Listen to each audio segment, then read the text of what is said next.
Samantala, nanawagan si US President Donald Trump sa iba't ibang bansa na magpadala ng mga warship sa Strait of Hormuz upang bantayan ang major oil and gas shipping channel sa gitna ng lumalalang tensyon sa Middle East.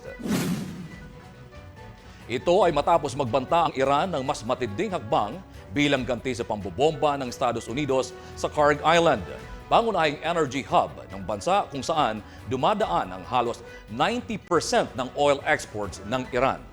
Ayon kay Trump sa isang social media post, dapat umunong pangalagaan ng mga bansang umaasa sa langis na dumaraan sa Strait of Hormuz ang nasabing daanan. At handa naman anyang tumulong ang Amerika upang matiyak ang maayos at mabilis na operasyon. Samantala, nagpapatuloy ang digmaan sa pagitan ng Israel, United States at Iran na umabot na sa ikatlong linggo. Higit 2,000 katao na ang nasawi, karamihan sa Iran, habang naapektuhan din ang supply ng langis sa buong mundo.